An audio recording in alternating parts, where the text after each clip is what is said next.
ఉచిత బస్సు ఎప్పుడొస్తుందా అని మహిళలందరూ ఎదురు చూస్తున్నారు. చాలా మందికి పాపం తెలీదు ఇంకా. వాళ్ళ మహిళల ఆధార్ కార్డ్ పట్టుకొని బస్సు ఫ్రీయే కదా అనే అమాయకులు కూడా చాలా మంది ఉన్నారు. ఎందుకంటే బాబు గారు వచ్చేస్తే బస్సు ఫ్రీ అని అనుకున్నారు. ఆ పథకం అమలు చేయడానికి టైం పడుతుందని చాలా మంది తెలియదు. తర్వాత కండక్టర్లు చెప్తున్నారు, లేదమ్మా ఇంకా స్టార్ట్ అవ్వలేదు, అది ప్రస్తుతం నువ్వు టికెట్ తీసుకోవాల్సిందే అని చెప్పి మహిళలు చెప్తున్న పరిస్థితి చాలా చోట్ల ఉంది. అయితే ఇప్పుడు ఆ సమయం దగ్గరికి వచ్చేసింది అంటున్నారు. త్వరలోనే ఉచిత బస్సులు రైమంటూ ఆంధ్రప్రదేశ్ రోడ్ల మీద తిరగబోతున్నాయని చెప్తున్నారు. అయితే ఇందులో ప్రధానంగా విద్యుత్ బస్సులను ఉచిత బస్సులుగా తిప్పే ప్రయత్నం చేస్తుందట.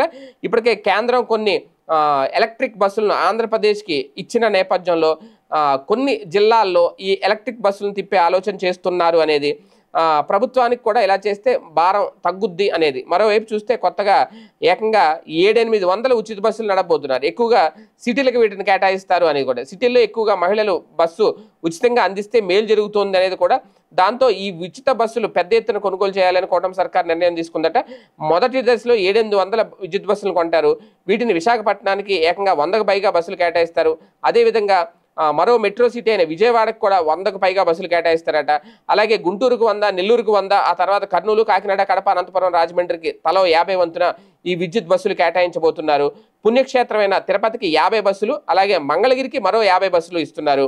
వీటిలో జనాలు ఎక్కువగా ఉండే చోట దీన్ని నడపాలని నిర్ణయించారు. ఈ విధంగా ఉచిత బస్సులను ఏపీ రోడ్ల మీద నడపడం ద్వారా తాము ఇచ్చిన హామీని కూడా నెరవేర్చి, అలాగే మహిళల కష్టాలను తీర్చాలని ప్రభుత్వం అయితే ఆలోచిస్తుంది. మరి ఎప్పుడు ఇవి అమల్లోకి వస్తాయి, ఉచిత బస్సు ప్రయాణం ఎప్పుడు అమల్లోకి వస్తుందనే చూడాలి.